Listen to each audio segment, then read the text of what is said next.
नमस्कार. आम्ही विरार येथील प्राचीन व गडावर स्थित असलेल्या जीवदानी देवी मंदिर येथे गेलो होतो. विरार स्टेशनपासून 1.5 किलोमीटरवर असलेल्या या मंदिराचे वैशिष्ट्य म्हणजे जीवदानी माता नवसाला पावते. मंदिरात जाण्याचे 2 मार्ग आहेत, एक रोपवेने व दुसरे पायऱ्या चढत. पायऱ्या चढत दर्शन घेण्याचे आम्ही ठरविले. मी, माझे मिस्टर व माझी 4 वर्षाची मुलगी आम्ही पायी निघालो. वाटेत पूजेचे साहित्य, खायच्या प्यायच्या वस्तू, खेळणी यांची दुकाने आहेत. दत्ताचे छोटेसे मंदिर आहे. झाडी डोंगर आजूबाजूला आहेत.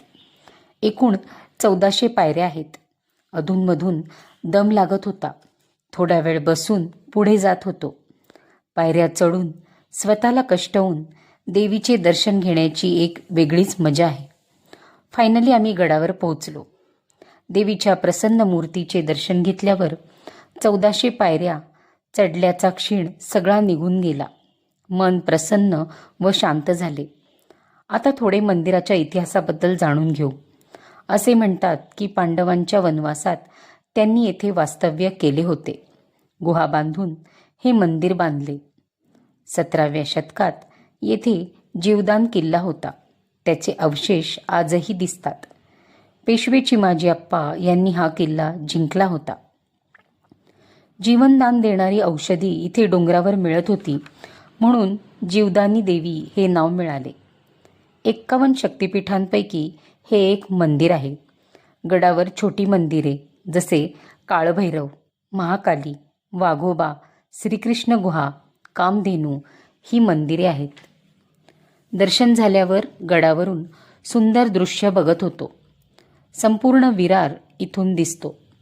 तसेच नव्याने स्थापन झालेले श्री द्वारकाधीश मंदिरही दिसते. गडावरील सर्व मंदिरांचे आम्ही दर्शन घेतले. इथे पॉपकॉर्न व चहा मिळण्याची सोय आहे. नारळवडीचा प्रसाद घेतला. गडावरून उतरताना हे दुर्मिळ ड्रमच्या आकाराचे रामकंदमूळ आम्हाला दिसले.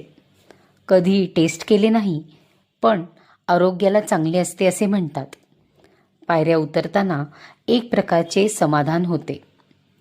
खाली गेल्यावर महाप्रसादासाठी एक सेपरेट इमारत आहे, जिथे 12 महिने रोज दुपारी 12 ते 3 महाप्रसाद मिळतो. आम्ही पहिल्या मजल्यावर गेलो. भात, वरण, चवळीची भाजी असा सात्विक व चविष्ट असा प्रसाद आम्ही सेवन केला.